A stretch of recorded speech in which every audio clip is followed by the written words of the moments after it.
மீண்டும் ஒரு முறை தேவனுடைய வேத எடுத்து கற்பிக்கும்படியாக தேவன் கொடுத்த தேவன் கொடுத்த கிருபைக்காக நான் தேவனை ஸ்தோத்தரிக்கிறேன். எனவே இந்த வேளையிலே நாங்கள் ஆரம்ப ஜெபத்தை ஏறெடுத்து ஒரு பாடலை பாடி அவரை மகிமைப்படுத்தி நாங்கள் தேவனுடைய வார்த்தையை கற்றுக்கொள்ளும்படியாக நாங்கள் கடந்து செல்ல போகிறோம். எனவே ஜெபிக்கும்படி நான் சிஸ்டர் கீதாவை நான் தாழ்மையுடன் கேட்டுக்கொள்கிறேன். எங்களை நேசிக்கிற நல்ல தகப்பனே பாய் நன்மையான இந்த மாலை நேரத்துக்காக உங்களுக்கு நன்றி செலுத்துறோம் கர்த்தாவே. ஆண்டவரே, நாங்கள் சபையாராய் ஒரு குடும்பமாய் இந்த நேரத்தில் எங்களை ஒவ்வொருவரும் இதை ஒன்று சேர்த்த கிருபைக்காக உங்களுக்கு நன்றி. ஆவியானவரே, ஒவ்வொரு கிழமையும் நீங்கள் எங்களுக்கு கற்றுத்தருகிற ஒவ்வொரு வார்த்தைகளுக்காக நன்றி. உடைய வருகையை குறித்த காரியங்கள், நாங்கள் அதுக்கு எப்படி ஆயத்தப்பட வேண்டும் என்ற காரியங்கள் எல்லாவற்றையும் நீங்கள் வேதத்துக்கூடாக நீர் எங்களுக்கு கற்றுக் கொடுத்து எங்களோடு நீங்கள் பேசுகிற ஒவ்வொரு வார்த்தைகளுக்காக நன்றி செலுத்துறோம் கர்த்தாவே. ஆவியானவரே, இதை கற்றுக் கொடுக்கிற எங்க மகளை உங்களுடைய கருத்துக்குள்ளாக ஒப்பு கொடுக்கிறோம் ஆண்டவரே. நீர் இன்னும் வேதத்தில் இருக்கிற அநேக ரகசியங்களை மகளுக்கு கற்றுக் கொடுத்து ஆழமான சத்தியங்களை கற்றுக் கொடுத்தது மற்றவர்களுக்கு பிரயோஜனமாய் ஆண்டவரை எடுத்து கூறத்தக்கதாக நீர் தேவ ஞானத்தை கொடுக்கிறபடியால் உமக்கு நன்றி. இந்த மாலை நேரத்தில் இணைந்திருக்கிற ஒவ்வொருவரையும் உங்களுடைய கரத்தில் ஒப்பு கொடுக்கிறோம் ஆண்டவரே. எங்களுடைய சிந்தைகள் எல்லாவற்றையும் ஒரு நிலைப்படுத்தும்படியாய் நாங்கள் செபிக்கிறோம். ஆவியானவரே, உங்களுடைய வார்த்தையை எங்களுடைய இருதயங்கள்ல கடந்து போய் கர்த்தாவே 30, 60, 100 பலன் கொடுக்கத்தக்கதாக எங்களுடைய வாழ்க்கையில முதலாவது ஆண்டவரே மற்றவர்களுக்கு சாட்சியாய் நீங்கள் வாழத்தக்கதாக இந்த இடத்தில் இணைந்திருக்கிற ஒவ்வொருவரையும் நீங்கள் எடுத்து பயன்படுத்தும்படியாய் நான் ஜெபிக்கிறேன் கர்த்தாவே. இந்த நல்ல நாளுக்காக நன்றி ஆண்டவரே. விலகி இருக்கிற ஒவ்வொருவரையும் அது சீக்கிரமா இதை அழைத்து கொண்டு வருவீராக. எல்லா தடைகளையும் நீக்கும்படியாய் இந்த கரத்தில் ஒப்பு கொடுக்கிறோம். தொடக்கம் முதல் முடிவு வரைக்கும் உடைய கரமங்களோடு கூட இருக்கட்டும் கர்த்தாவே. துதி கனம் மகிமை எல்லாம் உங்கள் ஒருவருக்கே செலுத்தி இயேசு கிறிஸ்துவின் நாமத்தில் ஜெபிக்கிற நாங்கள் ஜீவனுடைய நல்ல தகப்பனே, ஆமென். நன்றி அப்பா, ஸ்தோத்திரிக்கிறோம் ஆண்டவரே. இந்த வேளையில் நாங்கள் அவரை துதித்து பாடி தேவனை மகிமைப்படுத்த போகிறோம். தேவன் உண்மையுள்ள தேவனாய் இருந்திருக்கிறார். எனவே இருக்கிற இடங்களில் கரங்களை தட்டி அந்த ஆவியானவருக்கு நன்றி சொல்லி நன்றி ஆமென்.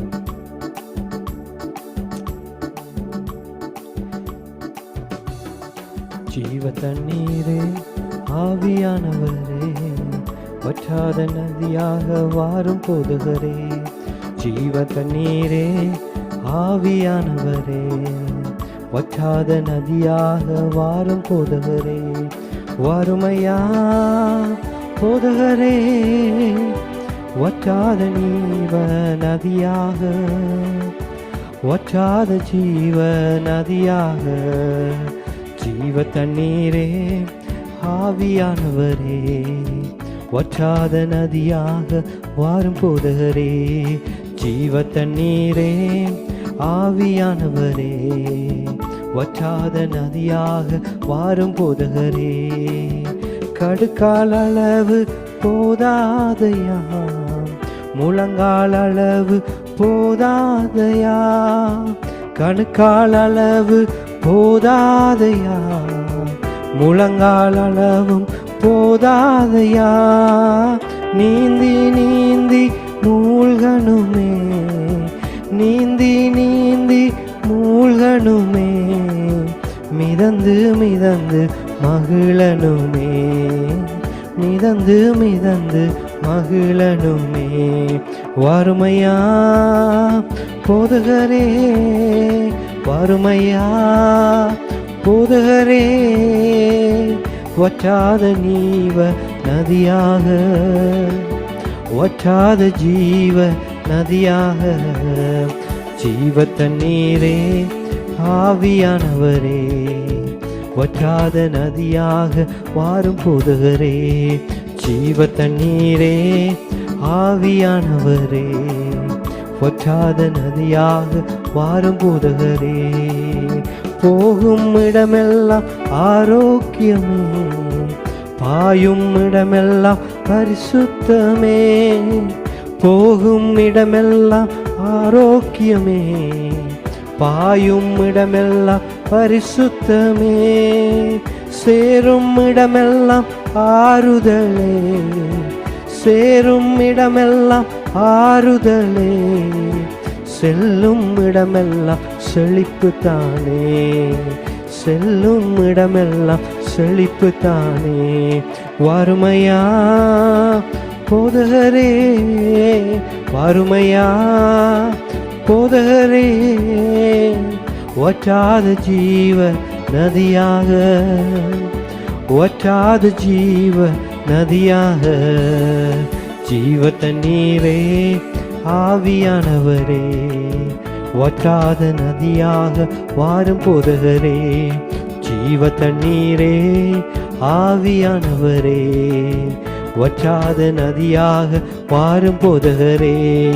வறுமையா போதகரே, வறுமையா போதகரே, வற்றாத ஜீவ நதியாக, வற்றாத ஜீவ நதியாக, வற்றாத ஜீவ நதியாக, வற்றாத ஜீவ நதியாக.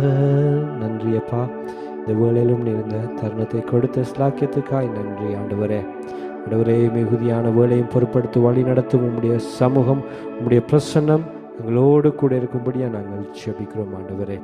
ஒருவரை உம்முடைய சிலுவையின் பின்னாலே மறைத்துக் கொள்கிறோம். நீங்கள் இதை கற்றுக் கொடுக்கிறீரோ அதை கற்றுக் கொடுக்கும்படி நாங்கள் ஜெபிக்கிறோம் அப்பா. எல்லாவற்றையும் உடைய பாதத்திலே கொடுக்கிறோம், ஏற்றுக்கொள்ளும். இயேசுவின் நாமத்தில் ஜெபம் எடுக்கும் நல்ல பிதாவே, ஆமென், ஆமென். சிஸ்டர் எங்கள் பரலோகத்தின் பிதாவே, கண்மலையும் மீட்புறமாகிய கர்த்தாவே, என் வாயின் வார்த்தைகளும் இருதயத்தின் தியானமும் உம்முடைய சமூகத்தில் பிரத்தியாக இருப்பதாக. துதிக்கணும் மகிமை அனைத்தையும் கர்த்தர் ஒருவருக்கே செலுத்துகிறோம். கடந்த வாரம் நாங்க முதல் 4 அதிகாரத்தையும் பார்த்தோம். ஆனா ஏற்கனவே சபைகளை குறித்து நிறைய ரிவ்யூ பார்த்தபடியினால 4ஆம் அதிகாரத்தை குறித்த காரியங்களை மட்டும் ரிவ்யூ செய்து 5ஆம் அதிகாரத்துக்குள்ள கடந்து செல்ல போகிறோம். அதாவது 4ஆம் அதிகாரத்துல நாங்க பார்த்திருப்போம், பரலோக ராஜ்யத்தை குறிச்ச ஒரு தரிசனத்தை யோவான் ஸ்நானக்கு கொடுத்திருக்கிறத நாங்க காணக்கூடியதாக இருந்திருக்கும். அதாவது எப்படி என்றால், சிங்காசனம் பிதாவானவர் வீற்றிருக்கிறதும் அவர்கள் வலது பாரசத்தில் இயேசு கிறிஸ்துவானவர் வீற்றிருப்பதும் 4 ஜீவன்கள் 24 மூப்பர்களும் 16,000 தூதர்கள் வந்து அவரை பரிசுத்தர் பரிசுத்தர் என்று துதிகள் ஒலித்துக் கொண்டிருக்கிறது அவர் காண்கிறதாக நாம கண்டோம். அது மட்டுமில்லாம சிங்காசனத்துக்கு முன்னாடி கண்ணாடி கடல் இருக்கிறது. கண்ணாடி கடலுக்கு அடுத்ததாக பலிபீடம் இருக்கிறது. ஏன் இந்த 3 காரியங்களும் எங்களுக்கு வேண்டுமென்றா, அந்த 3 காரியங்களையும் ஒரு வகையான மக்களை நாங்கள் அடுத்தடுத்த அதிகாரத்திலே படிக்க போறோம். அப்ப அந்த பரலோக ராஜ்யத்தின் எப்படிப்பட்டதுன்றது எங்களால கண்டு கொள்ள முடிந்தால்தான் அந்த மக்களையும் நாங்க இனம் கண்டு கொள்வது இலகுவாக இருக்கும்.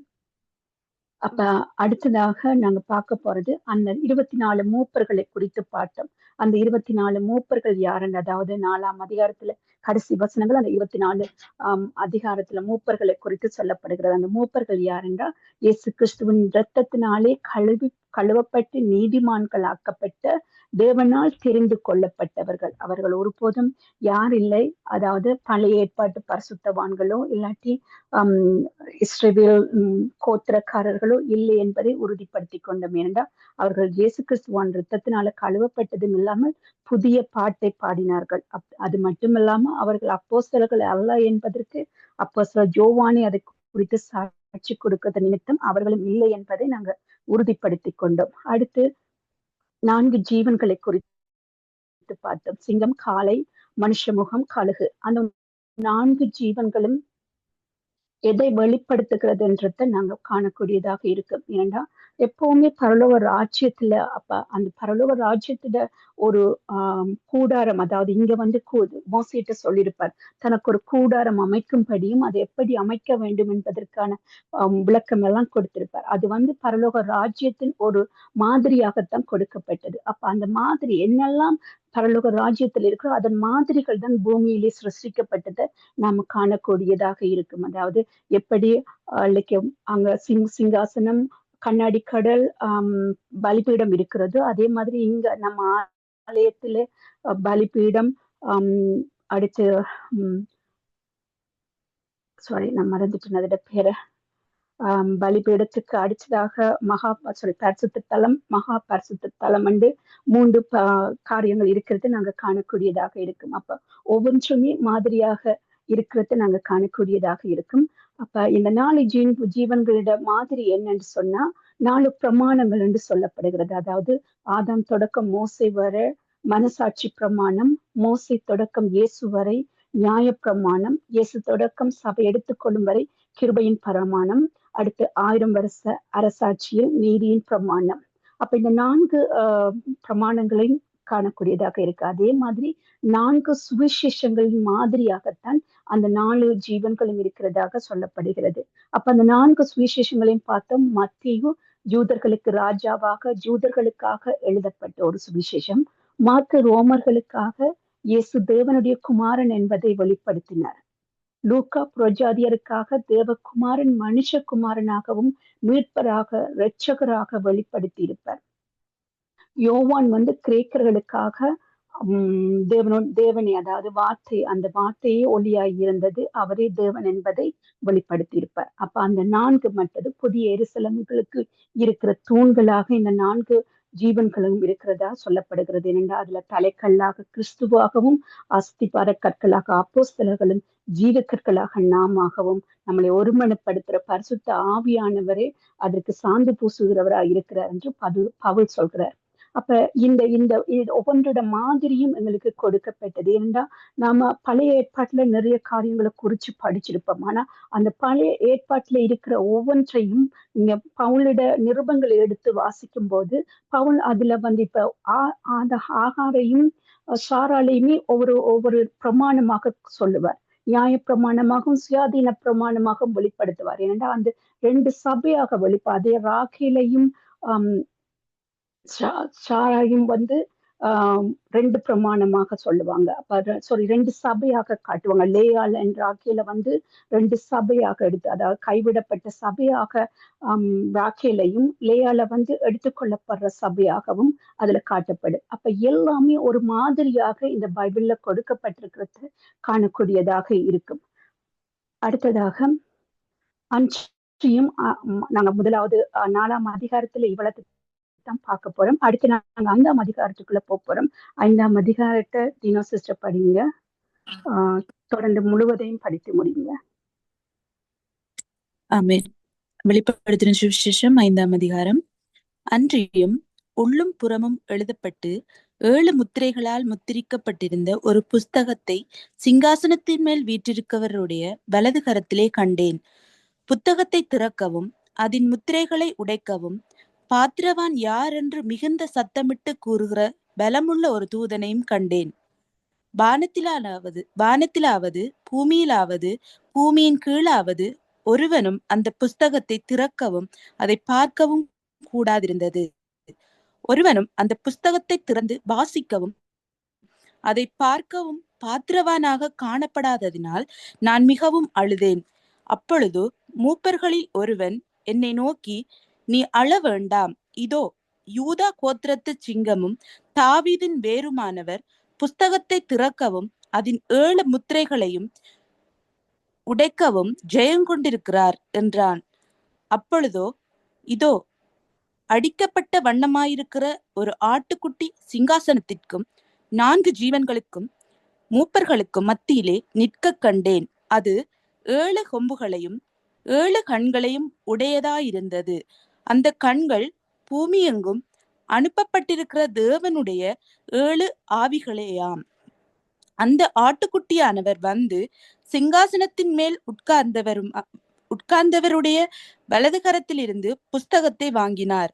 அந்த புஸ்தகத்தை அவர் வாங்கின போது அந்த 4 ஜீவன்களும் 24 மூப்பர்களும் தங்கள் தங்கள் சுரமண்டலங்களையும் பரிசுத்தவான்களுடைய ஜெபங்களாகிய தூவ வர்க்கத்தால் நிறைந்த பொற்கலசங்களையும் பிடித்து கொண்டு ஆட்டுக்குட்டியானவருக்கு முன்பாக வணக்கமாய் விழுந்து, தேவரீர் புஸ்தகத்தை வாங்கவும் அதன் முத்திரைகளை உடைக்கவும் பாத்திரராயிருக்கிறீர்.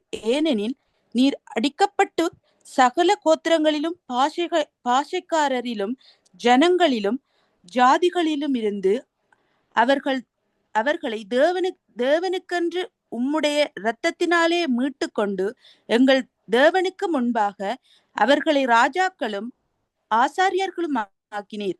அவர்கள் பூமியிலே அரசாளுவோம் என்று புதிய பாட்டை பாடினார்கள். பின்னும் நான் பார்த்தபோது சிங்காசனத்தையும் ஜீவன்களையும் மூப்பர்களையும் சூழ்ந்திருந்த அநேக தூதர்களுடைய சத்தத்தை கேட்டேன். அவர்களுடைய இலக்கம் 16,000 ஆயிரமாகவும் இருந்தது. அவர்களும் மகா சத்தமிட்டு, அடிக்கப்பட்ட ஆட்டுக்குட்டியானவர் வல்லமையும் ஐஸ்வர்யத்தையும் ஞானத்தையும் பலத்தையும் கனத்தையும் மகிமையும் ஸ்தோத்திரத்தையும் பெற்றுக்கொள்ள பாத்திரராயிருக்கிறார்கள் என்று சொன்னார்கள். அப்பொழுது வானத்திலும் பூமியிலும் பூமியின் கீழும் இருக்கிற சிருஷ்டிகள் யாவும், சமுத்திரத்திலுள்ளவைகளும் அவற்றுக்குள்ளடங்கிய வஸ்துக்கள் யாவும், சிங்காசனத்தின் மேல் வீற்றிருக்கிறவருக்கும் ஆட்டுக்குட்டியானவருக்கும் ஸ்தோத்திரமும் கனமும் மகிமையும் வல்லமையும் சதா காலங்களிலும் உண்டாவதாக என்று சொல்லி கேட்டேன். அதற்கு 4 ஜீவன்களும் ஆமேன் என்று சொல்லின. 24 மூப்பர்களும் வணக்கமாய் விழுந்து சதா காலங்களிலும் உயிரோடு இருக்கிறவரை தொழுது கொண்டார்கள். ஆமேன். ஆமேன்.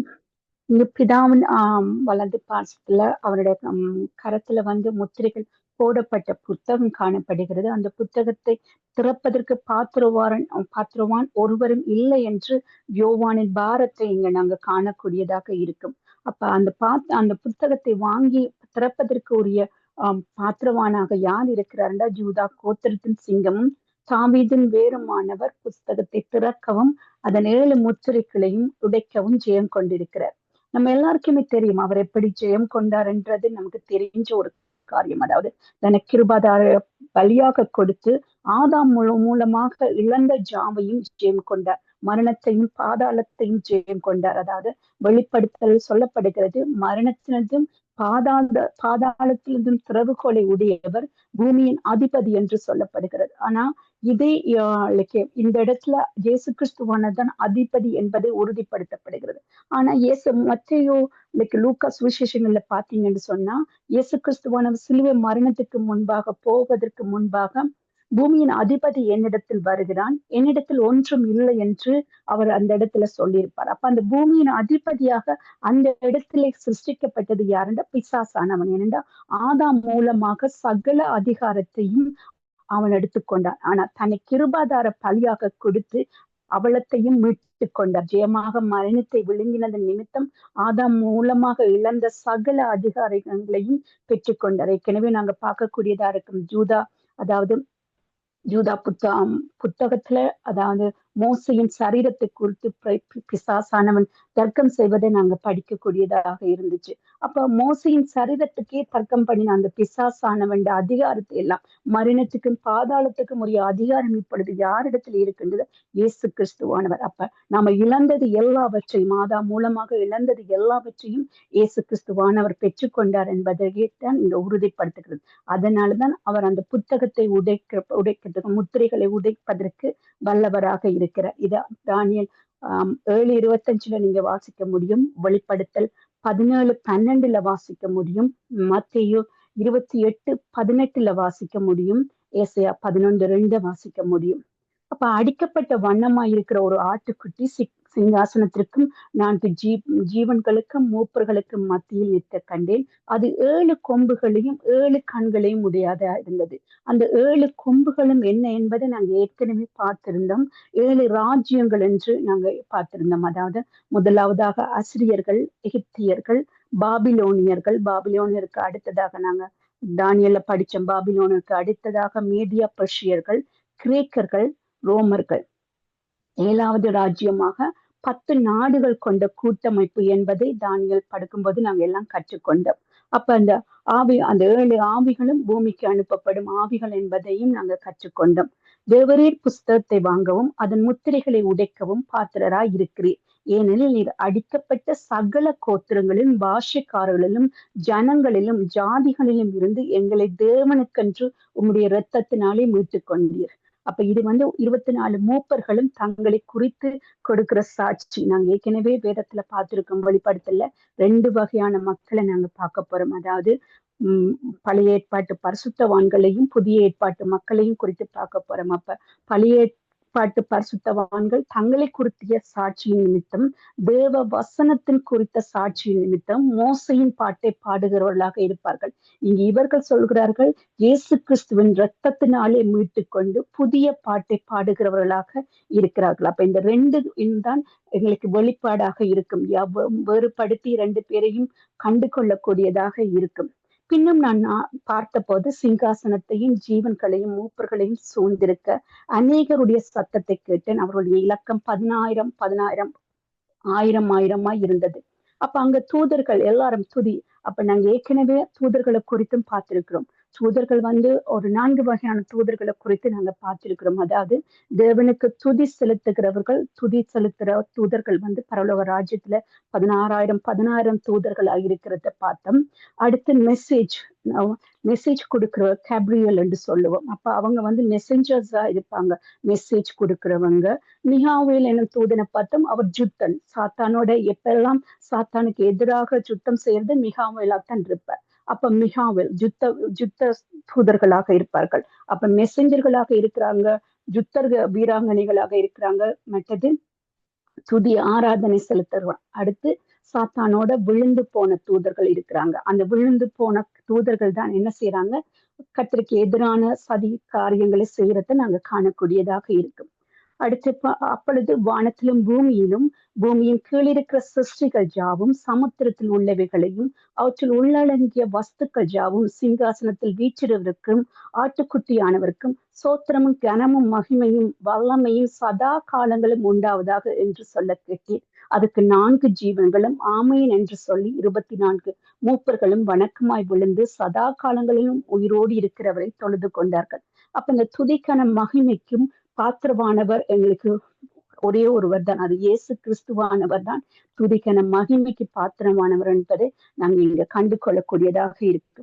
அடுத்ததாக நாங்க பார்க்க போறது அதிகாரம் 6. ஆனா அதிகாரம் 6க்கு போக முன்னாடி எப்படி நாங்க சபைகளை குறித்து ஒரு விளக்கத்தை நாங்க முன்னாடி கொடுத்து அதன் படி போனோமோ, அதே மாதிரி இன்று நாங்க அதிகாரம் 6க்குள்ள போக போறதில்லை. ஆனா 6ல இருந்து 22ஆம் அதிகாரத்தை நீங்க படிக்கிறதுக்கு இலக்குவாக அதை பிரிவினையாக கொடுக்கப்படும். தயவு செய்து ஒரு பெண்ணும் நோட்புக்கும் உங்களோட எடுத்துக்கொள்ளுங்க. ஏண்டா இது வெளிப்படுத்தல் விசேஷம், நீங்க படிக்கிறதுக்கு இலகுவாக இருக்கும் என்பதற்காக இதற்காக நான் செலவிட்ட மணி நேரங்கள் அதிகமானது. சோ அதனால அந்த மணி நேரங்கள் பொன்னானவை. சோ அதை நீங்க ஒருபோதும் ஒரு காதால கேட்டு அதை விடுறதுக்காக நான் இதை செய்யல.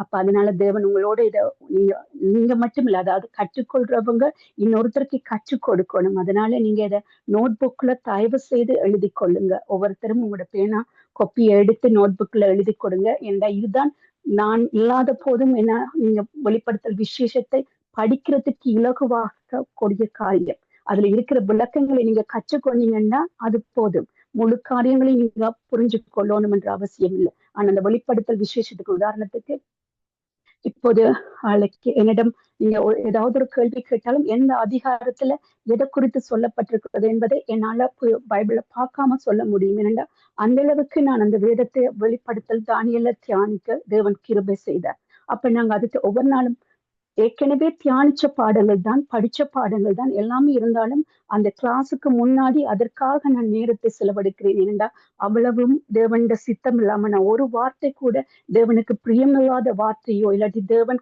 அந்த வார்த்தையில ஒரு வார்த்தை கூட்டவோ குறைக்கவோ கூடாது என்பதில் நான் ஜாக்கிரதையாக இருக்கிறேன். ஏனென்றா அதன் ஆக்கினை தீர்ப்பு எனக்கு வந்துவிடும். அதனால அந்த ஆக்கினை தீர்ப்பை நான் பெற்றுக்கொள்ளப்படாதபடிக்கு நான் அதுக்கு பாத்திரவானாக எனக்கான நேரத்தை நான் அதுல செலவழிக்கிறேன். அதே மாதிரி நீங்களும் அந்த ஒரு வார்த்தையை கூட்டியோ குறைக்காத படிக்கு அதை பெற்றுக்கொள்ள வேண்டும் என்பதுலதான் நான் வாஞ்சியா இருக்கிறேன். தயவு செய்து பெண்ணையும் பேப்பரையும் எடுத்து எழுதி கொள்ளுங்க. அப்ப இந்த வெளிப்படுத்தல் விசேஷத்துல நாங்க 4 பிரிவுகளை பார்க்க முடியும். அதாவது மொத்தமாக 22 அதிகாரங்கள் இருக்கிறது. அப்ப இந்த பிரிவு 1 பார்த்தோம் என்று சொன்னா கடைசி காலத்தை குறித்த தீர்க்க தரிசனம் உரைக்கப்படுகிறது. வெளிப்படுத்தல் 1வது அதிகாரத்துல நாங்க அது பார்த்தோம். 2வது பிரிவு 7 சபைகளுக்கு 7 நிருபங்களை கொடுத்தார். அது நாங்க ரெண்டுமே பார்த்துட்டோம். 3வது பிரிவைத்தான் நீங்க பாக்குறோம். யுத்த திட்டத்தை விவரிக்கிற புஸ்தகமாத்தான் இங்க வெளிப்படுத்தல் விசேஷத்துல 4வது 5வது அதிகாரமும் காணப்படுகிறது. அதாவது அந்த முத்திரையிடப்பட்ட புத்தகத்தை வாங்குறதும் மற்ற இயேசு கிறிஸ்துவானவருடைய சாட்சியை குறித்துத்தான் இந்த வெளிப்படுத்தல 4ஆம் அதிகாரத்திலையும் 5ஆம் அதிகாரத்திலையும் நீங்க பார்க்கக்கூடியதாக இருக்கு. அடுத்து பிரிவு 4ல பூமியை சொந்தமாக்குவதற்கு தேவனுடைய இயேசு கிறிஸ்துவோட யுத்த திட்டங்கள் தான் 6ல இருந்து 22 மட்டும் இருக்கும். அந்த 20ஆம் அதிகாரத்திலிருந்து 21 22லையும் நீங்க பாத்தீங்கன்னா அழகான ஒரு எனக்கு ரொம்ப பிடிச்ச வெளிப்படுத்த விசேஷத்துல அந்த 2 அதிகாரத்தை நீங்க நேரம் கிடைக்கும் போது எத்தனை தடவையும் வாசிச்சு பாருங்க. ஏன்னா தேவனுடைய ராஜ்யத்தை குறித்து, அதாவது புதிய அங்க சாத்தானிட பேரே இருக்காது. சாத்தான் இல்லாத வேதத்திலேயே சாத்தான் இல்லாத 2 அதிகாரங்கள். ஆதியாகமத்துல முதல் 2 அதிகாரமும் வெளிப்படுத்தல பின்னாடி இருக்கிற 2 அதிகாரத்திலையும் சாத்தானே இருக்க மாட்டான். அந்த இல்லாத அந்த அதிகாரங்களை இங்க வாசிக்கும் போது தேவன் நமக்காக வச்சிருக்கு, நமக்காக செய்த அற்புதங்களே அங்க காணக்கூடியதாக இருக்கும்.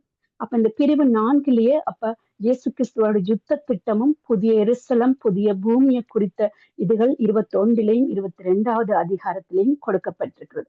அப்ப இந்த பிரிவு 1 குறித்து நாங்க கடைசி கால தீர்க்க தரிசனங்களை உரைத்த யோவானை குறித்து நாங்க பார்த்தோம். அதாவது அவர் மணவாளனாகவும் நாளைக்கு தேவன், அதாவது இயேசு கிறிஸ்துவானவர் மணவாளனாகவும் ராஜாதி ராஜாவாகவும் நியாயாதிபதியாகவும் வெளிப்படுகிறத நமக்கு சபைகளை காணக்கூடியதாக இருந்துச்சு. அந்த 7 சபைகளையும் பார்க்கும்போது 7 சபைகளையும் தேவனுடைய வல்லமை எப்படி இருக்கிறது, ஒருங்கிணைக்கப்பட்ட வாசம் செய்வது எப்படி, அவருடைய வார்த்தையில எப்படி நிலை நிற்பது என்றெல்லாம் பிரிவு 2ல நாங்க பார்த்தோம்.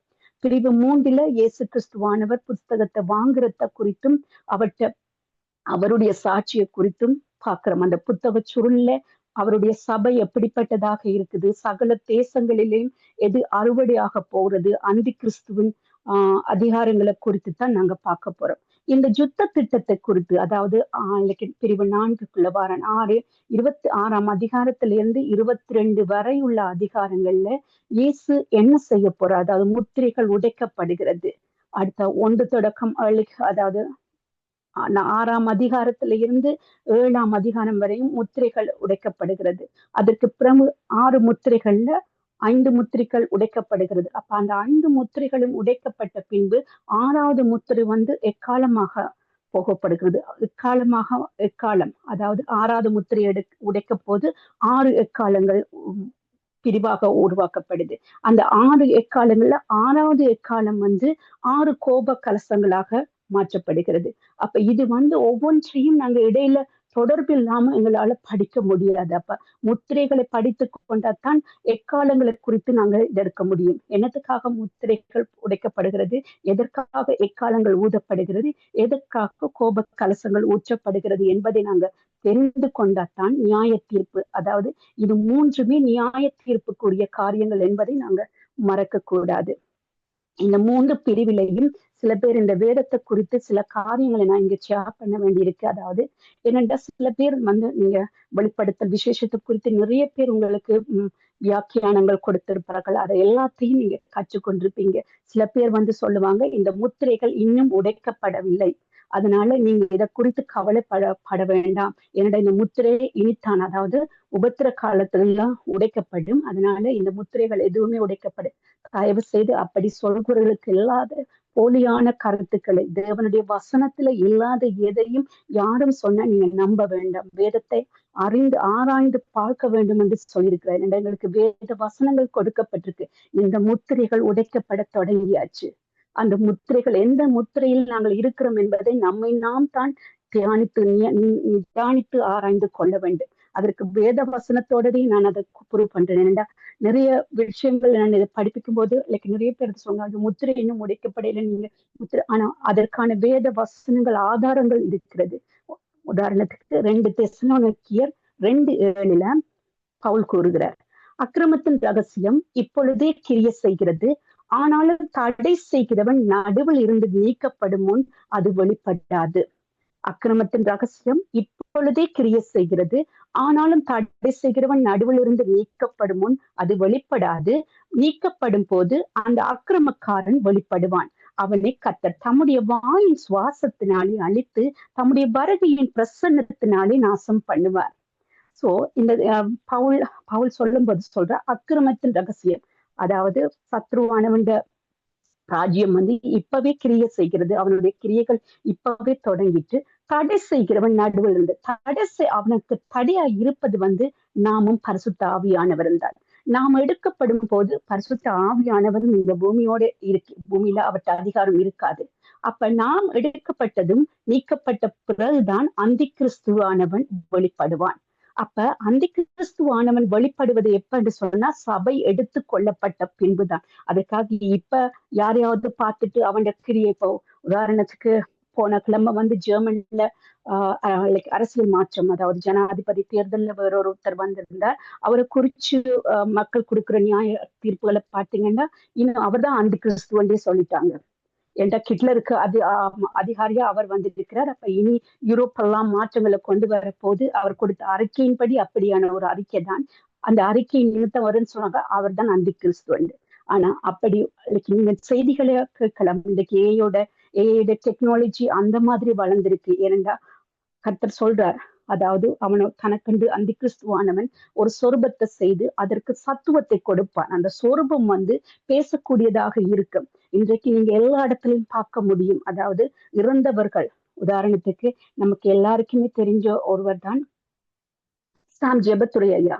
சோ அவருடைய வேத வாக்கியங்கள், அவருடைய வசனங்கள் அவ்வளவு மக்களுக்குள்ள கிரிய செய்தது. அவருடைய புத்தகங்களை வாசிக்கும் போதே உங்களுக்கு தெரியும் அவர் தேவனுக்குள்ள எப்படிப்பட்ட ஒரு மனுஷராக இருந்தார்ன்றது உங்களுக்கு தெரியும். ஆனா அந்த தேவ மனுஷன் இறந்துட்டார். ஆனா அந்த தேவ மனுஷனை இப்ப ஏஐ மூலமாக கொண்டு அவர் மூலமாக வார்த்தைகள் கொடுக்கப்படுகிறது. கவலைக்குரிய விஷயம் என்னென்றா அது தேவ வார்த்தைகள் இல்லை.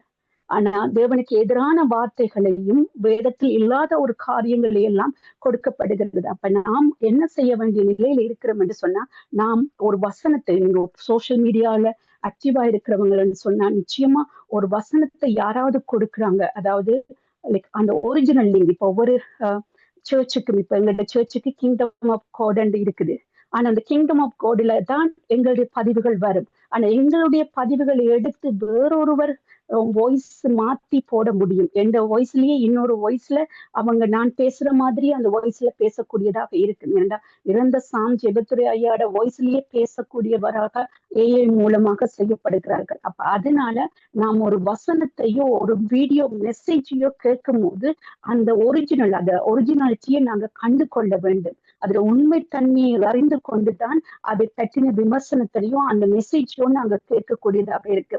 வருங்காலம் ஆபத்தாக இருக்கு. அதனால நாங்க எல்லா மெசேஜ்களையும், கொடுக்கப்படுற எல்லா மெசேஜ்களையும் ஃபார்வர்ட் பண்ணாதீங்க. ஏன்னா நீங்க ஃபார்வர்ட் பண்றது அந்த இடத்துல தேவனுடைய நாமம் தூஷிக்கப்படுவதற்கு நீங்களும் காரணமாக இருக்கிறீங்க. அதனால கொடுக்கப்படுற மெசேஜ்களுக்கு முன்னாடி அந்த மெசேஜ் எப்படி நம்பகத்தரமானது, அதுல உண்மை இருக்கா என்று ஆராய்ந்து பார்க்காம அந்த மெசேஜ்களை தயவு செய்து நீங்க கொடுக்காதீங்க. என்னண்டா அதை நீங்க செய்வதன் மூலம் நீங்களும் ஆக்கின தீர்ப்புக்குள்ளாகிருவீங்க. அப்ப இங்க என்ன செய்யப்படுகிறது, அந்த ஏஐ டெக்னாலஜி மூலம் என்னது, அந்தி கிறிஸ்துவானவன் அதாவது அவனுடைய சொர்பத்துக்கு சத்துவம் கொடுக்கப்படும். அப்ப அந்த பேசக்கூடிய சொர்பம் என்னவாக இருக்கும், அதுதான் தெய்வம் என்று வழிபடக்கூடிய ஒரு கட்டம் வரும்ன்றதை நாங்க பார்க்கக்கூடியதாக இருக்கும் 17ஆம் அதிகாரம். அது அப்ப இந்த இடத்துல அவர் என்ன சொல்ல வாரண்டா, அப்ப அக்கிரமத்தின் கிரியை இப்பவே கிரிய செய்துச்சு. அப்ப தடை செய்கிறவன் நீக்கப்படும் போது நாம் எடுத்துக்கொள்ளப்பட்ட பின்புதான் அந்த கிறிஸ்துவானவன் வெளிப்படுவான். அதுல எந்த மாற்றமும் இல்லை. இந்த வசனம் ஒருபோதும் பொய் இல்லை. அதனால நீங்க யாரை குறித்தும், யார் அந்தி கிறிஸ்துவ யார் சொன்னாலும் நீங்க அதை குறித்து நம்ப வேண்டிய அவசியம் இல்லை. என்ற நாங்க அந்தி கிறிஸ்துவ பார்ப்பதற்கு நாங்க இந்த பூமியில இருக்க மாட்டோம். ஆமேன். அப்ப அதனால அந்த அக்கிரமக்காரனுடைய வருகை சாத்தானுடைய செயலின்படி சகல வல்லமையோடும் அடையாளங்களோடும் பொய்யான அற்புதங்களோடும். அப்ப அந்த அக்கிரமக்காரனுடைய வருகை எப்படி இருக்கும், சகல வல்லமையோடும் அடையாளங்களோடும் பொய்யான அற்புதங்களோடும் நடைபெறும். கெட்டு போகிறவர்களுக்குள்ளே அநீதியினால் உண்டாகும் சகலவித வாஞ்சத்தோடும் இருக்கும். ரட்சிக்கப்படத்தக்கதாய் சத்தியத்தின் மேலுள்ள அன்பை அங்கீகரிப்போருமான அப்படி நடக்கும். ஆகிய சத்தியத்தை விசுவாசியாமல் அநீதியில் பிரியப்படுகிற ஜாவும் ஆக்கிரிக்கு உள்ளப்படுவார்கள். நீங்க சத்தியத்தை விசுவாசிச்சீங்க என்று சொன்னா இந்த வேத வசனத்தை என்ன செய்வீங்க, விசுவாசிச்சு ஏற்றுக்கொள்வீங்க. ஏனென்றா அவர்கள் அதனால்தான் நம்ம கண்டு விசுவாசிக்கிறவர்கள், நம்ம காணாம விசுவாசிக்கிறவர்களாக இருக்கிறோம். ஏண்டா இந்த இடத்துல அக்கிரமன் கிரியைகள் வெளிப்படுகிறது. ஏன் முத்திரைகள் ஏற்கனவே உடைக்கப்பட்டதுக்கான காரணம் என்னன்னு சொன்னா, இந்த வெளிப்படத்துல 5ஆம் முத்திரை உடைக்கப்படும் போது அந்த இடத்துல யோவான் வந்து என்ன காண்கிறார் என்று சொன்னா, ஒரு திரளான கூட்டம் சிம்மாசனத்துல நிக்கிறத காண்கிறார். அப்ப அக்கிரமக்காரன் வெளிப்படவில்லை இன்னும். ஆனா 5ஆம் முத்திரை உடைக்கும் போது சபை எடுத்துக் கொள்ளப்படுதலை அவர் காண்கிறார். அப்படியானால் இந்த முத்திரைகள் ஏற்கனவே, அதாவது உபத்திர காலத்துக்கு முன்பாக உடைக்கப்படுகிறது என்பதைத்தான் நான் இங்க உறுதிப்படுத்துகிறேன். ஏனென்றால் இந்த முத்திரைகள் ஒவ்வொன்றும் உடைக்கப்பட்டு இப்போது நாங்க 4வது முத்திரைகள் இருக்கிறோம் என்றது 6ஆம் அதிகாரம் படிக்கும் போது நாங்க கண்டு கொள்ளக்கூடியதாக இருக்கு. ஆகையால் இந்த முத்திரைகள் ஏற்கனவே உடைக்கப்பட்டு இப்போது நாங்க சபை சபை தன்னைத்தானே தயார்படுத்திக் கொள்கிற நிலையில தான் இருக்கிறோம். தேவனுடைய ராஜ்யம் எப்போது, அதாவது ரகசிய வருகை எப்போதாக இருக்கும் என்றது எங்களுக்கு தெரியாது. எங்களுக்கு ஒரே ஒரு அடையாளம் தான் இருக்கு. நான் ஏற்கனவே இதை குறித்து சொல்லி இருக்கிறேன். அதாவது அந்த அந்த அலஸ்கா மாஸ்க், அதாவது இஸ்ரேலில் இருக்கிற அந்த தேவாலயம் இடிக்கப்பட்டு அந்த தேவாலயம் மறுபடியும் கட்டப்பட வேண்டும். அது ஒன்றுதான். ஆனா கட்டப்படும் போது நாங்க இருக்க மாட்டோம். அந்த கிறிஸ்துவானவன் தான் வந்து அந்த தேவாலயத்தை கட்டி கொடுப்பான். ஆனால் அந்த பலிபீடம் மட்டும் கட்டப்படும். அதுக்கு பலி செலுத்துவதற்கான பலிகள் கூட தயாராகி விட்டுச்சு. அந்த பலிபீடம் கட்டி எப்போது பலி செலுத்தப்படுகிறது உங்கள் கண்கள் காணும் போது நீங்க அந்த நிமிஷம் நினைத்துக் கொள்ள வேண்டியது சபை எடுத்துக்கொள்ள, நாங்க இந்த சபை எடுத்துக்கொள்ளப்படுவதற்கான நேரம் என்பதை நீங்க உணர்ந்து கொள்ளணும். அது ஒன்றுதான் நமக்கான சாட்சி. அடுத்து 2வது தேவனுடைய பகிரங்க வருகிற அது வந்து நாங்க 1000 அது எங்களோடு, அதாவது தேவன் வந்து 1000 பரிசுத்தவான்களோடு வந்து யுத்தம் செய்வார் என்றத ஏனோக்கு வந்து ஜூதா வெளிப்படுத்துகிறார். அப்ப அது வந்து அதைத்தான் இந்த அதிகாரத்தில் நாங்க பார்க்க முடியும். தேவனுடைய வார்த்தைகள் ஒவ்வொன்றும் அவ்வளவு உண்மையானது. இந்த 2:8, அதாவது 2:8 பாத்தீங்கன்னா, அக்கிரமக்காரன், அதாவது நீக்கப்படும் போது அந்த அக்கிரமக்காரன் வெளிப்படுவான். அவனை கர்த்தர் தம்முடைய வாயின் சுவாசத்தினாலே அழித்து தம்முடைய வருகையின் பிரசன்னத்தினாலே நாசம் பண்ணுவார். எப்படி அழகான வார்த்தை என்று பாத்தீங்கன்னா, தம்முடைய வாயின் சுவாசத்தினாலே அழித்து, அவருடைய வாயின் சுவாசம் வந்து நாங்க. அதனாலதான் ஏனோக்குக்கு அந்த வெளிப்பாடு கொடுக்கப்படுகிறது. 1000 பரிசுத்தவான்களோடு தேவன் நியாயம் தீர்க்க வாரார் என்று சொல்லி யூதால கொடுக்கப்படுகிறது. அப்ப அந்த 1000 பரிசுத்தவான்கள் யார் என்றால் சபை எடுத்துக்கொள்ளப்பட்டவர்கள். என்ன செய்கிறார்கள்? அவருடைய வாயின் சுவாசத்தினாலே நாங்க உருவாக்கப்பட்டோம். எம் மூலம் நாங்கள் தான் அந்த அருமுகதான் யுத்தத்தில் பங்கு கொள்ள போகிறவர்கள். அப்ப அதனால தேவன் என்ன சொல்ற, வாயின் சுவாசத்தினாலே அவர்கள் அழித்து தம்முடைய வருகையின் பிரசன்னத்தினாலே நாசம் பண்ணுவார். நாங்க ஆசாரியர்களும் ராஜாக்களாகவும் தெரிந்து கொள்ளப்பட்டோம் என்பதற்கு இதை விட என்ன வசனம் நமக்கு உறுதிப்படுத்த வேண்டியிருக்கு. அப்ப அதனால தேவனுடைய வசனங்கள் எவ்வளவு ஒவ்வொரு வசனங்களையும் நீங்க ஆராய்ந்து பார்க்க வேண்டும். அப்ப அதனால இந்த முத்திரைகள் இப்போது உடைக்கப்பட்டு கொண்டு இருக்கிறது. உடைக்கப்பட்டிருக்கு எந்த முத்திரையில இருக்கிறோம் என்பதை நாங்க ஆறுதலாக 6ஆம் அதிகாரம் படிக்கும் போது அதை கற்றுக்கொள்ளக்கூடியதாக இருக்கும். சோ அதனால ஒவ்வொரு காரியங்களை குறித்து, சொல்லப்படுற காரியங்களை குறித்து நோட்ஸ் எடுத்துக் கொள்ளுங்க. இங்க வந்து 5 சம்பவங்களை குறித்து பார்க்க போறோம். அதாவது இந்த 6ஆம் அதிகாரத்திலிருந்து 22ஆம் அதிகாரம் வரையும் நாங்க 5 சம்பவங்களை குறித்து பார்க்கலாம். முதலாவது சம்பவம், அதாவது முத்திரைகள், அதாவது 6ஆம் அதிகாரத்திலே முத்திரைகள் உடைக்கப்படுகிறது. 6 முத்திரைகள் உடைக்கப்படுகிறது. நாங்க அதை 6ஆம் அதிகாரம் படிக்கும் போது தெளிவாக ஒவ்வொரு முத்திரைகளை குறித்தும் பார்ப்போம். ஆனா இப்போது நான் உங்களுக்கு எப்படி படிக்க வேண்டும் என்பதற்காக ஒரு மேலோட்டமாக சொல்லிக் கொண்டு போகிறேன். அப்ப முதலாவது முத்திரை உடைக்கப்படுகிறது வந்து 6ஆம் அதிகாரத்துல போலியான ஒரு சமாதானத்தை அங்கு உருவாக்குறது தான் முதலாவது முத்திரையாக இருக்கும். 2வது முத்திரை உடைக்கப்படுதல் வந்து அந்த போலியாக உருவாக்கப்பட்ட சமாதானம் வந்து எடுக்கப்படுதல காணக்கூடியது. நான் ஆதாரபூர்வமான வசனங்களோடு அந்த ஒவ்வொரு முத்திரைகளுக்குரிய விளக்கத்தையும் அடுத்த வாரம் கொடுப்பேன். 3வது முத்திரை உடைக்கப்படும், அதாவது அது பஞ்சம். அந்த பஞ்சம் மற்றும் பஞ்சத்தால மக்கள் எப்படி இறந்து போகிறார்கள், பஞ்சத்தின் இதாக 3வது முத்திரை இருக்கும். 4வது முத்திரை, அந்த பூமியிலே ஒரு பங்கு மக்கள் மறிக்கப்படுவார்கள். எப்படி என்று சொன்னா, பஞ்சத்தினால மறிக்கப்படுவார்கள், இயற்கை அழிவினாலே மறிக்கப்படுவார்கள், யுத்தத்தினாலே மறிக்கப்படுவார்கள், கொள்ளை நோய்களினால மறிக்கப்படுவார்கள். 4 விதமான மரணத்தை 4வது முத்திரையில சொல்லுவார். அப்ப அந்த 4வது முத்திரை 4 விதமான காரியங்களும் இப்ப இந்த பூமியில நடந்து கொண்டிருக்கிறது எங்களால காண முடியும். இயற்கை அழிவு, இயற்கையின் சீற்றங்கள் நடக்குது. யுத்தத்தின் செய்திகளையும் நாங்க கேட்டுட்டே இருக்கிறோம். பூமி அதிர்ச்சிகளை கேட்டுக்கொண்டிருக்கிறோம். எத்தனையோ நாடுகள்ல பஞ்சம் அதிகமாகி உணவுக்கு ஒரு நேர உணவுக்கு கூட வசதி இல்லாத மக்கள் திண்டாடுறத நாங்க பாக்குறோம். அக்கிரமங்கள், அநீதிகள் நிறைஞ்சதாக இருக்கிறத பாக்குறோம். அதாவது அன்பு தணிஞ்சு போகிறது எல்லாம் நாங்க பார்க்கக்கூடியதாக இருக்கும். அப்ப அது அந்த கட்டத்துலதான் நாங்க இப்ப இருக்கிறோம். சோ 4வது முத்திரை. அப்ப 5வது முத்திரை உடைக்கப்படும் போது பரலோகத்தில் இரத்த சாட்சியாக மரித்த அதாவது பழைய பரிசுத்தவான்களை நாங்க காணக்கூடியதாக இருக்கும். அப்ப அடுத்து அதே முத்திரையில தான் சபை எடுக்கப்பட்டதை நாங்க காணக்கூடியதாக இருக்கும். 6வது முத்திரை உடைக்கப்படும் போது மக்களை அது இயற்கையின் சீற்றங்களாக அது எக்காலங்களாக ஊதப்படுகிறது. சோ அப்ப இதுதான் முதலாவது சம்பவத்தை நாங்க பார்க்கக்கூடியதாக இருக்கும். அப்ப எங்களுக்கு வெளிப்படுத்தல அழகான ஒரு முதலாவது தேவன் தன்னை பரலோக ராஜ்ய யோவானுக்கு வெளிப்படுத்துகிறார். சபைகளை குறித்து கதைக்கிறார். அதாவது சபைகளை ஏன் முதலாவதாக சபையை குறித்து கதைக்கிறார்னா, சபை தன்னை தயார்படுத்தி கொள்ள வேண்டும். எந்தெந்த காரியத்திலெல்லாம் நாம வீக்கா இருக்கிறோமோ, எதை குறித்து தேவன் எங்களுடைய 7 சபைகளுடையும் பேசினாரோ, ஆதியில் குறித்த அன்புகளை குறித்தும் போலியான பிரமாணங்காதம், போலியான போதனைகளை குறித்தும் தேவன் அதுல வெளிப்படுத்தியிருந்தார். அப்ப நம்ம எதிலெல்லாம் விடுபட்டு இருக்கிறோமோ அதையெல்லாம் நம்மளை சரிப்படுத்துறதுக்காகத்தான் நமக்கு ஒரு வார்னிங்காக அதை கொடுத்திருந்தார். அப்ப அதுல நம்மளை தகுதிப்படுத்தி கொள்ள வேண்டும் என்பதற்காக.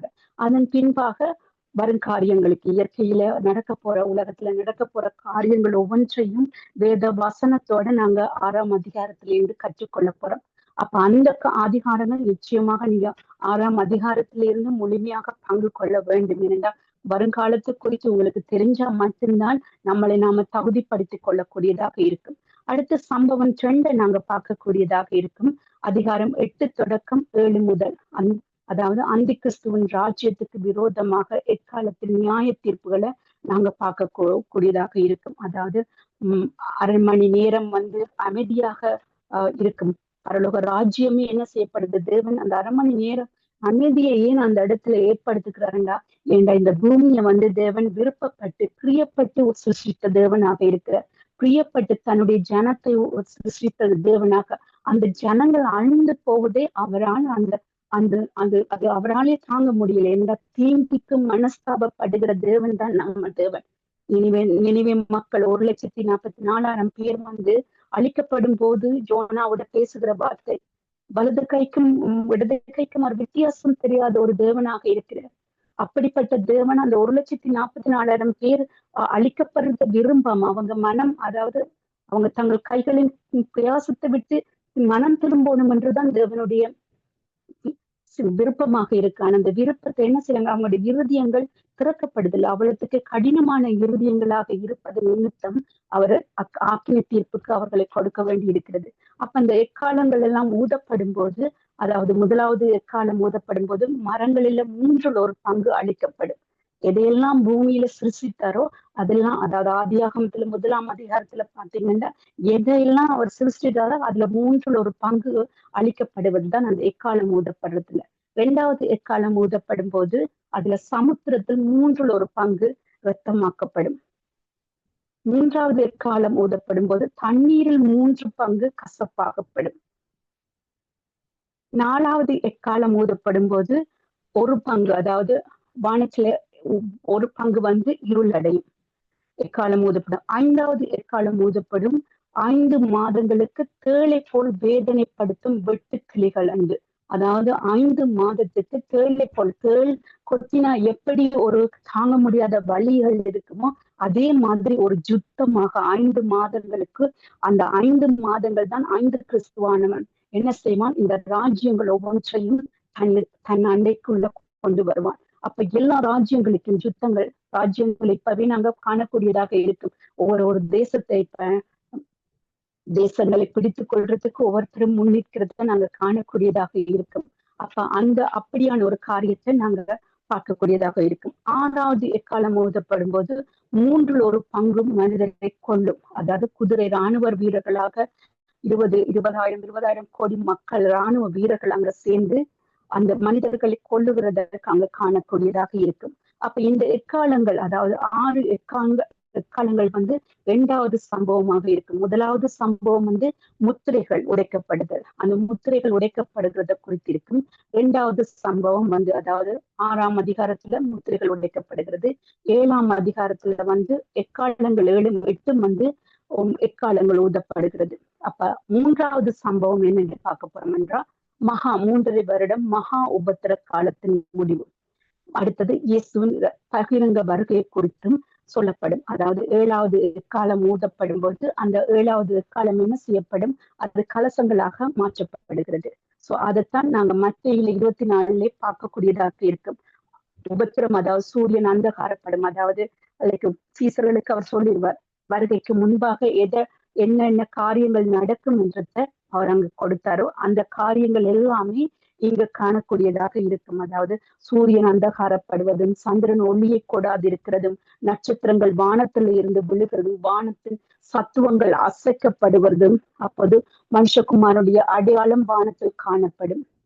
அவர் வல்லமையோடும் மிகுந்த மகிமையோடும் வானத்தின் மேகங்களில் வருகிறதை பூமியில் உள்ள சகல கோத்திரக்காரர்களும் கண்டு புலம்புவார்கள் என்று அந்த வேதம் எப்படி மத்தியில சொல்லப்பட்டுச்சோ அது இங்க நிறைவேறப்படுகிறத நாங்க காணப்பட முடியும். அப்ப அவர் அதே நேரம் ஒரு அதாவது கிறிஸ்துவுக்குள் மரித்தவர்கள் உயிர்த்தெழுகிறார்கள், கிறிஸ்துவுக்குள் உயிரோடு இருக்கிறவர்கள் மறுரூபமாக்கப்படுகிறார்கள் அவருடைய வருகைக்கு முன்னாடி.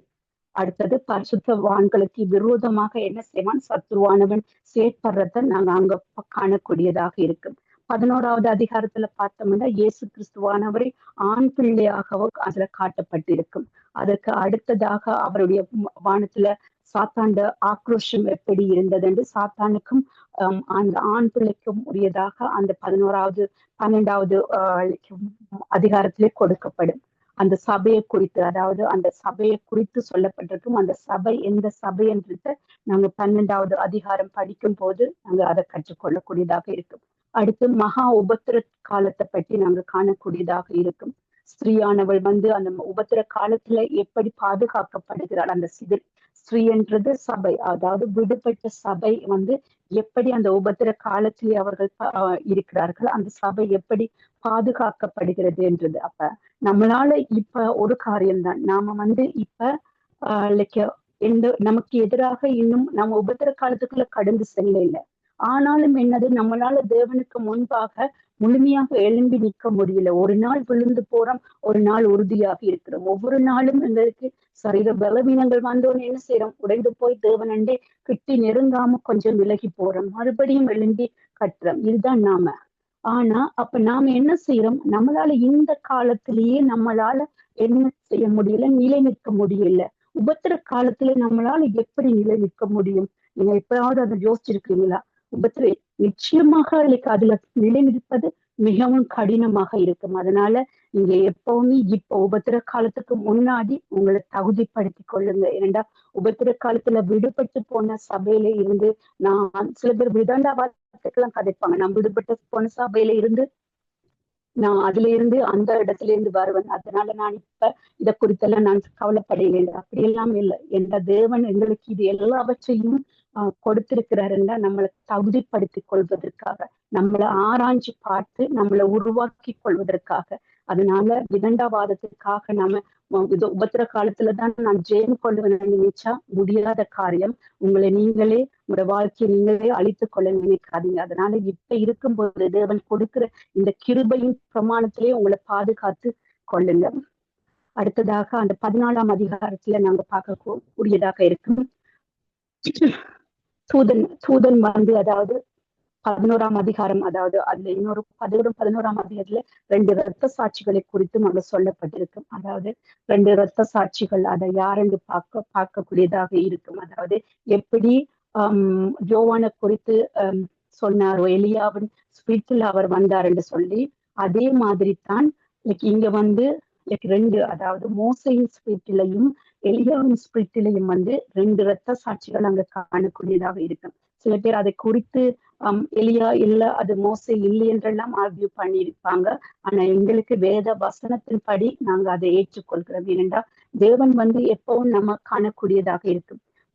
யோவான் ஸ்நானகன் இயேசு கிறிஸ்துவானுக்கு வழியை ஆயத்தம் பண்ண வந்தவர். அவர் வழியை ஆயத்தம் பண்ண வந்ததும் தேவன் யோவான் ஸ்நானகன் சிறையில் அடைக்கப்பட்டார் என்பதை அறிந்து கொண்டு அவருடைய ஊழியத்தை அவர் தொடங்குவார். அவருடைய ஊழியத்தை அவர் முடிக்கும் போதுதான் அவர் நம்ம எல்லாருக்குமே தெரியும், பேதுரு, யோவான், யாக்கோபு 3 பேரும் ஒரு தரிசனத்தை காண்றாங்க. அதாவது மோசையும் எலியாவும் இயேசு கிறிஸ்துவானவரும் சந்திக்கிறத காண்கிறாங்க. சோ அந்த ஊழியம் யார் இடத்துல ஒப்பு கொடுக்கப்படுகிறது? மோசையின் இடத்தையும் எலியாவின் இடத்திலையும் தான் அதற்கு அடுத்த ஊழியம் ஒப்பு கொடுக்கப்படுகிறது. ஆனா அந்த சபையின் காலம் எங்களுக்கு முடிவடையாதபடியால் தான் அந்த 2 இரத்த சாட்சிகளும் இன்னும் இந்த பூமிக்கு வராது இருக்கிறாங்க.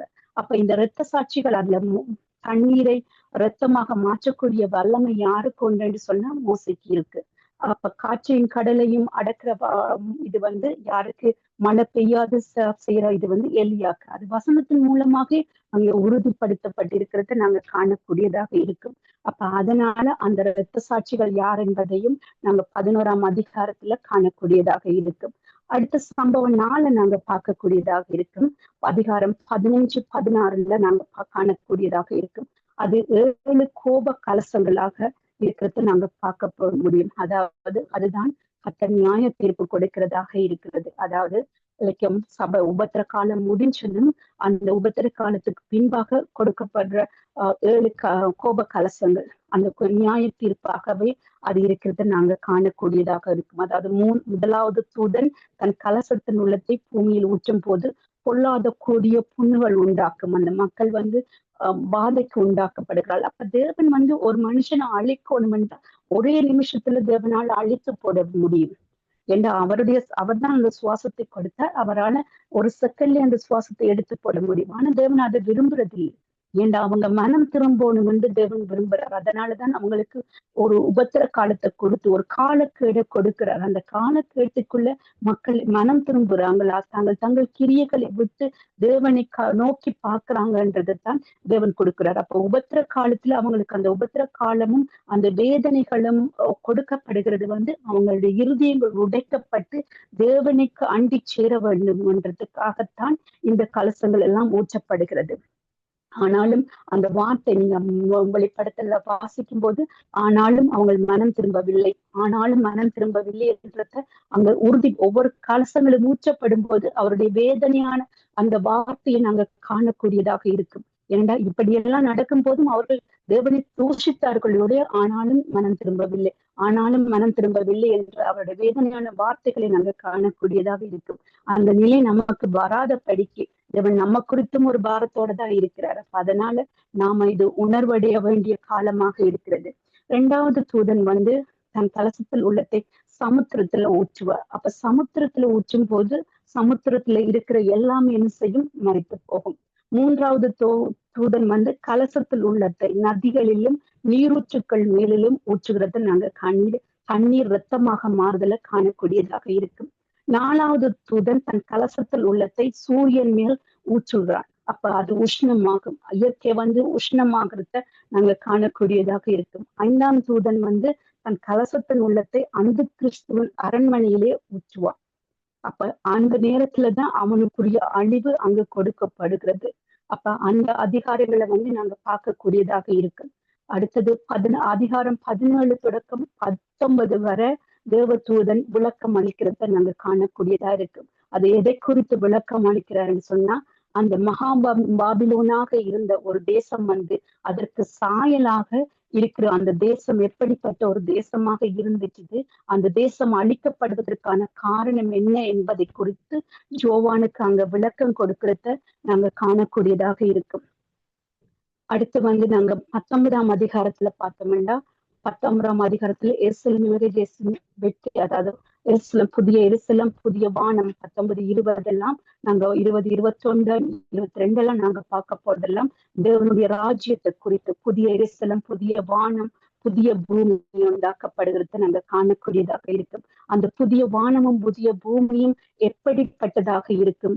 தேவனுடைய 1000 வருஷ அரசாட்சியை குறித்து அங்க சொல்லப்பட்டிருக்கு. அப்ப அந்த அந்த அதற்கான ஒப்பான வேத வசனங்களை நீங்க வெளிப்படுத்தல பார்க்கலாம், சங்கீதத்துல காணக்கூடியதாக இருக்கும்.